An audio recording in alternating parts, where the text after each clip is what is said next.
Assalamualaikum warahmatullahi wabarakatuh. Salam sejahtera untuk kita semua. Terima kasih atas kesempatannya yang sudah mau bergabung untuk kita sama-sama belajar matematika. Pada hari ini Pak Guru akan menjelaskan tentang matematika kelas 7 SMP mengenai perbandingan, di mana materi ini ada dalam buku paket matematika untuk kurikulum sekolah penggerak halaman 127 dan 128. Diharapkan dalam pembelajaran kali ini diharapkan kita semua dapat membuka buku paket halaman 127 dan 128. Oke. Kita mulai. Nah, di sini kita langsung pada soal nomor 3. Pada soal nomor 3 itu kan pada soal di halaman 124, jika mengisi kolam dengan pompa air dan ketinggiannya naik X cm per jam, diperlukan Y jam sampai terisi penuh. Jawablah pertanyaan berikut ini. 1. Gunakanlah tabel di bawah ini untuk menyajikan hubungan antara X dan Y, di mana tabelnya ada kenaikan ketinggian air per jam adalah X cm. Jadi X cm itu bisa diwakili oleh 4, 8, 12, 16. Sedangkan waktu untuk mengisi sampai penuh itu Y jam. Nah, seperti ini. Jadi yang kedua, dapatkah disimpulkan bahwa Y adalah fungsi dari X? Yang ketiga, nyatakan Y dalam X dengan menggunakan persamaan. Selain itu, jelaskan hubungan antara X dan Y, apakah senilai atau berbalik nilai. Nah, di sini sebuah kolam. Ini soal pada soal nomor 24. Jadi yang soal yang ini tadi, yang ini. Jadi kalau kita lihat halaman 124, maka soalnya seperti ini. Ini soal yang ada di halaman 124. Sebuah kolam mempunyai panjang 25 meter, lebar 13 meter, dan tinggi atau kedalaman 1,2 meter. Sebelum digunakan, kolam dibersihkan kemudian diisi air dengan kecepatan tetap. Jadi kalau ketinggian air yang diisi itu ketinggiannya per jam itu dia 8 cm, maka waktu yang diperlukan itu adalah 15 jam. Jadi kalau dia ketinggiannya kenaikannya 8 cm per jam, berarti dia akan penuh selama 15 jam. Berarti kalau dia naiknya 4 cm per jam, berarti waktu yang diperlukan akan semakin lama. Karena apa? Kenaikannya kan lambat, 4 cm per jam. Berarti kenaikannya itu penuhnya itu makin lama, seperti itu. Begitu juga kalau kenaikan per jamnya itu 12 cm, berarti kan cepat naiknya. Kalau cepat naiknya, berarti waktu untuk mengisi sampai penuh itu yang diperlukan itu makin sedikit waktunya. Begitu juga dengan 16 cm per jam. Kalau 16 cm per jam, berarti nanti waktu yang diperlukan itu makin sedikit. Seperti itu. Jadi kalau kita isi, maka di sini 8 per 15. Ini kalau kita isi dengan kecepatan lambat, itu dia makin ini kan, makin lama. Misalnya begini, contoh lainnya, saya punya coklat 100. Saya mampu menghabiskan dalam waktu 5 hari. 5 hari. Nah, seperti itu. Kalau saya sendiri, begitu. Kalau saya sendiri, saya mampu menghabiskan 5 hari coklat ini. Nah, berarti per harinya saya habiskan sebanyak 20 kan? Nah, kalau saya makan berdua, 100 coklat ini saya bisa habiskan dalam waktu berapa hari? Nah, seperti itu. Habiskan dalam waktu. Jadi begini, kalau saya sendiri itu 5 hari. Kalau berdua pasti bukan 5 hari, makin cepat lagi kan coklatnya habis. Kalau berdua, apalagi bertiga, apalagi berempat, apalagi berlima, begitu. Kalau berlima berarti saya dapat menghabiskan coklatnya selama satu hari karena kita yang makan ada 5 orang seperti itu. Nah, contohnya saya ulangi lagi, saya punya 100 coklat. Saya punya 100 coklat. Kalau saya makan sendirian, kalau ini yang ini jumlah orang, kalau yang ini waktu dihabiskan coklat. Kalau saya makan sendirian, maka waktu yang saya perlukan itu 5 hari untuk menghabiskan 100 coklat. Kalau saya ada teman berdua, berarti waktu yang saya perlukan untuk menghabiskan 100 coklat berarti kan 2,5 hari kan? 2,5 hari atau 2,5 hari. Kalau saya punya 5 orang teman, berarti saya bisa menghabiskan 100 coklat dibantu oleh 4 teman saya, maka kita makan 100 coklat itu hanya dalam waktu 1 hari. Nah, seperti itu. Perhatikan perbandingan nilainya. 1/5 dengan 5/1. Inilah yang disebut dengan perbandingan berbalik nilai. 1/5 dengan 5/1. Kan berbalik nilai dia ini kan. 1/5, 5/1. Ini yang disebut dengan perbandingan berbalik nilai. Berbalik nilai untuk pertanyaan nomor 3. Nah, berarti di sini kalau kita lihat ciri-cirinya, kalau kita kalikan antara 1 dikali 5 ini menghasilkan 5. Kalau 2 dikali dengan 2,5 ini juga menghasilkan 5. Dan 5 dikali 1 menghasilkan 5. Nah, seperti itu. Begitu juga untuk soal yang ini. Kalau soal yang ini 8 kali 15 itu sama dengan berapa? 120. Nah, sekarang 4 dikali berapa yang menghasilkan 120? Berarti 4 kali 30. Dengan demikian, kalau kenaikan air per jamnya itu hanya 4 cm, berarti waktu yang diperlukan untuk mengisi air sampai penuh itu 30 jam. Ya wajar, karena kenaikan air itu kan lambat, 4 cm per jam, berarti waktu yang diperlukan makin lama. Nah, bagaimana kalau 12? Berarti 12 kali berapa yang menghasilkan 120? Berarti 12 dikali dengan 10. Berarti makin cepat waktu yang dibutuhkan untuk mengisi air sampai penuh itu makin cepat. Karena kenaikan air juga cepat, 12 cm per jam, begitu kan?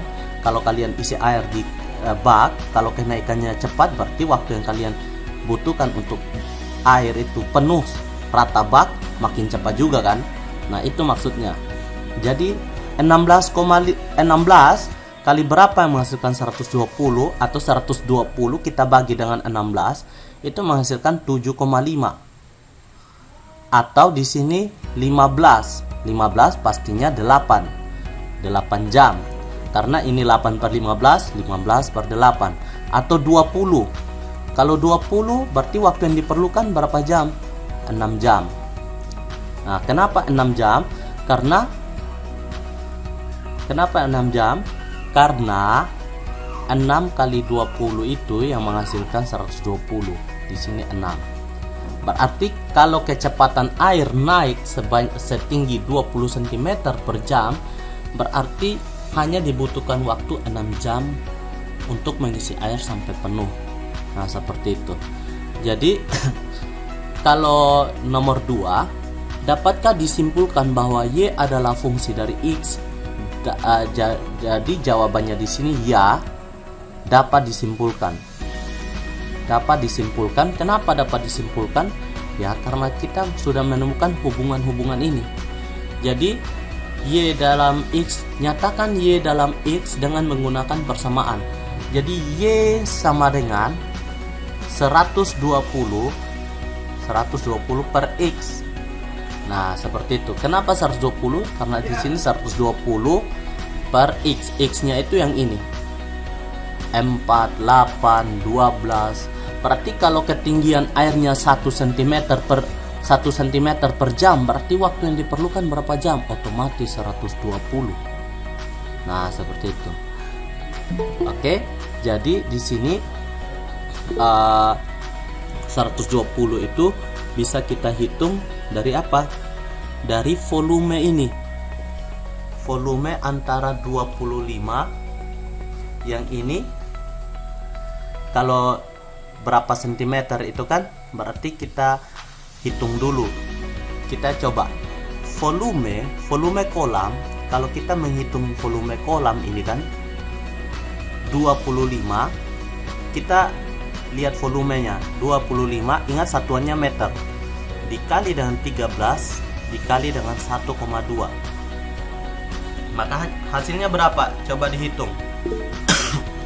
Coba dihitung 15 dikali dengan 25 dikali dengan 13 dikali dengan 1,2, berarti hasilnya adalah 390. Ini untuk volumenya, meter per meter kubik, karena kita hitung volume. Ingat, kalau hitung volume, satuan pangkat dari satuan ininya, satuannya adalah pangkat 3. Kalau kita menghitung luas, pangkat satuannya itu pangkat 2 atau biasa kita baca persegi. Kalau pangkat 3 kita baca dengan kubik. Nah, setelah ini ingat bahwa 1 meter pangkat 3 itu sama dengan 1000 liter kan?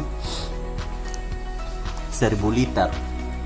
Nah, kalau 1000 liter berarti 390 meter kubik, berarti 390 meter kubik berarti 390.000 liter. Nah, ini hanya tambahan saja. Ini hanya tambahan, tapi untuk mengisi kolom-kolom ini cukup seperti ini. Kalau kita lihat perbandingan senilai, kalau 8 cm dibutuhkan waktu 15 jam sampai penuh, berarti kita hubungkan dengan ini. Kalau kita hubungkan dengan ini, maka hasilnya seperti apa? Kalau ketinggian air, ketinggian kan 1,2 meter kalau kita lihat. Kalau 1,2 meter itu sama dengan 120 cm. Nah, dari 120 cm inilah yang kita dapat. Kalau ketinggiannya 8 berarti 120 dibagi dengan 8 hasilnya 15. Karena ketinggian kolamnya itu atau kedalamannya 101,2. Ini hanya sebagai tambahan supaya adik-adik jangan lupa untuk menghitung volume dari kolam. Kolamnya itu pastinya berbentuk balok.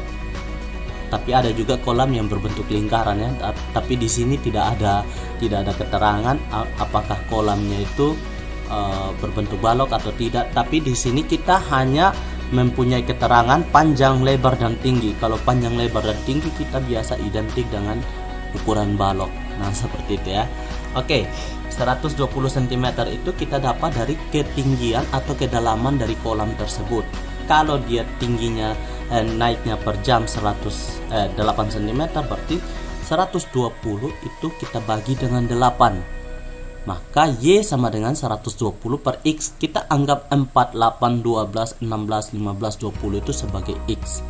Oke, maka kalau kita lihat dari hasil-hasil ini, maka kita bisa menggambar sebuah grafiknya akan seperti ini. Iya, akan seperti ini. Ini sumbu Y-nya dan ini sumbu X-nya. Nah, perhatikan grafik untuk perbandingan berbalik nilai. Nah, di sini kan kita sudah nyatakan persamaan, kita sudah jelaskan hubungan X dan Y. Apakah senilai atau berbalik nilai? Pastinya ini berbalik nilai. Sudah saya jelaskan lebih dulu di awal. Nah, inilah bentuk persamaan grafik untuk perbandingan berbalik nilai. Jadi lihat, 4 kali, kalau kita kali antara X dan Y, 4 kali 30 120, 8 kali 15 itu 110, 110, 110, 110, 110. Nah, seperti ini ya. Jadi bentuknya itu seperti ini grafiknya. Jangan lupa untuk dicatat bahwa bentuk dari grafik perbandingan senilai dengan grafik perbandingan berbalik nilai itu berbeda. Kalau grafik perbandingan senilai itu berbentuk garis lurus, maka untuk berbalik nilai dia tidak berbentuk garis lurus. Dia berbentuk seperti. Nah, di sini sudah Pak Guru jelaskan bahwa ini bentuk grafiknya. Nah, sekarang kita lanjut untuk pembahasan yang berikutnya. Soal nomor 4. Untuk hubungan antara X dan Y di soal 2 di halaman sebelumnya, gunakan tanda pertidaksamaan untuk menyatakan jangkauan untuk variabel Y. Kita lihat soal nomor 2. Nah, di sini pada pertemuan sebelumnya kan kita sudah membahas bahwa kita sudah mengisi tabel-tabel ini. Kalau dia selang waktu 1 jam itu kenaikan ketinggian air 8 cm, berarti kenaikan 2 jam itu kenaikannya 16, berarti 3 jam itu kenaikannya 24, 32, 40, 48 dan seterusnya. Nah, ini sudah kita bahas di pertemuan sebelumnya. Nah, berarti ini yang kita jawab untuk soal nomor 4, gunakan tanda pertidaksamaan untuk menyatakan jangkauan X untuk jangkauan untuk variabel Y. Jadi variabel Y di sini adalah ketinggian ketinggian air. Ingat, ketinggian air maksimalnya adalah berapa sentimeter tadi? Maksimal ketinggian air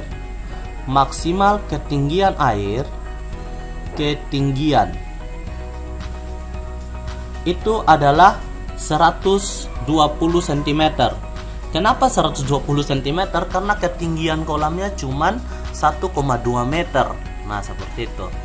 Jadi di sini kalau kita mau menggunakan tanda pertidaksamaan, maka ketinggian air itu adalah, maka di sini jangkauan Y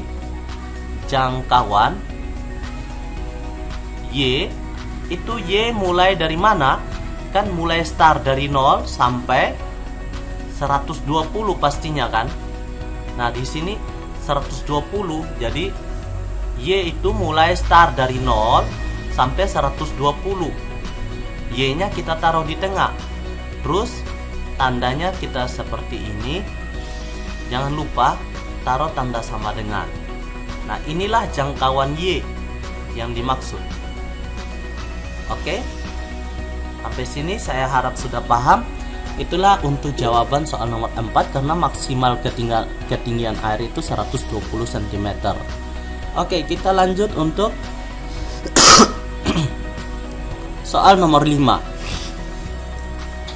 Gunakanlah tanda pertidaksamaan untuk menyatakan domain atau daerah asal pada interval-interval berikut ini. Jadi domainnya adalah lebih dari atau sama dengan 10.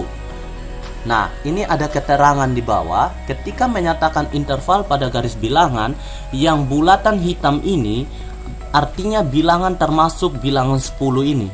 Kalau bilangan bulatan yang putih seperti ini, berarti bilangan yang 30 ini tidak termasuk. Nah, seperti itu. Jadi di sini domain yang lebih dari atau sama dengan. Jadi dia mengarah ke sebelah sini ya, yang tanda hitam, garis hitam tebal. Ini artinya bahwa X lebih dari 10. Jangan lupa tanda sama dengan, karena yang titik hitam ini menyatakan 10 juga itu termasuk. Nah, kalau yang nomor 2, domain adalah kurang dari 30. Nah, di sini X-nya kurang dari 30. Karena di sini tandanya di sini tidak ini. Nah, di sini domain X kurang dari 30. X kurang dari 30. Nah, karena di sini bulatan putih, jangan taruh tanda sama dengan. Ingat, kalau bulatan putih 30 ini tidak termasuk, jangan taruh tanda sama dengan. Nah, kalau di sini ini adalah wilayah X antara 10 sampai 30. Di sini adalah X. Nah, caranya seperti apa? Kalian taruh tanda seperti ini dulu. Kita lihat di 10 itu hitam atau putih, ternyata hitam. Kalau hitam kalian taruh tanda sama dengan. Kalau putih kalian jangan taruh tanda sama dengan. Nah, seperti itu. Bisa sampai di sini? Pak Guru harap bisa ya. Oke, kita lanjut untuk yang berikutnya. Nah, di sini variabel dalam domain dan jangkauan pada perbandingan senilai dan perbandingan berbalik nilai adalah lebih dari atau sama dengan 0. Nah, itu ya. Itu variabel dalam domain dan jangkauan pada perbandingan senilai dan perbandingan berbalik nilai adalah lebih dari atau sama dengan 0 seperti yang telah dipelajari di sekolah dasar. Apakah di sekolah dasar kalian masih ingat? Kalau sudah lupa tidak apa-apa. Oke, di sini dapatkah variabel pada domain dan jangkauan pada perbandingan senilai atau berbalik nilai bernilai negatif? Nah, ini nanti akan kita pelajari di halaman 128 sampai halaman 129. Oke? Nah, kita lanjut di sini. Nah, ini adalah materi terakhir untuk pertemuan ini. Ini sepotong pita panjangnya 10 meter. Sepanjang X telah digunakan sehingga tersisa Y. Jawablah pertanyaan-pertanyaan ini. Jadi seperti halaman sebelumnya untuk soal nomor 1 itu, ini ada contoh soal halaman 126 contoh 1 untuk soal yang keempat, pernyataan yang keempat. Ini ada halaman 128 juga ada. Jadi di sini panjang maksimal kan 10 meter. Jadi X-nya itu yang digunakan, Y-nya itu yang sisa. Kalau X yang digunakan, ya kalau digunakan 1 meter, berarti yang sisanya berapa? Pastinya 9 meter. Nah, kalau digunakan 2 meter berarti sisa 8. Begitupun seterusnya, 3 sisa 7, 4 sisa 6, 5 sisa 4, 4 sisa 5 sisa 5, 4 sisa 6. Terus yang digunakan itu 6 maaf, dia kebalik. Oke. Jadi kalau digunakan 6 sisa 4, kalau digunakan 7 sisa 3, kalau digunakan 8 sisa 2, kalau digunakan 9 sisa 1, kalau digunakan 10 berarti habis atau sisa 0. Nah, seperti ini ya. Jadi kalau kita lihat, hitunglah nilai Y ketika X2. Nah, ini ketika X2 maka Y-nya berapa? 8. Nah, yang kedua, dapatkah disimpulkan bahwa Y merupakan fungsi dari X? Kalau ini kan soal nomor 1. Kalau nomor 2, ya dapat disimpulkan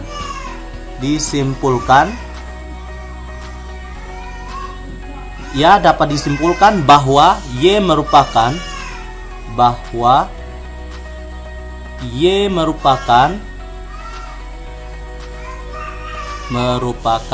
fungsi dari X. Nah, sekarang yang untuk nomor 3, tentukan jangkauan daerah asal X antara 0 sampai 7. X-nya antara 0 sampai 7. Jadi X-nya mulai dari sini sampai sini. Nah, sampai sini. Kira-kira Y-nya, jangkauan Y-nya itu dari mana sampai mana? Berarti dari kalau X-nya 0, X-nya 0 belum tadi ya. Kalau X-nya 0 berarti Y-nya berapa? 10. Artinya belum ada yang digunakan. Berarti sisanya 10 kan? Nah, berarti di sini, atau kita pasang biar dia berurutan.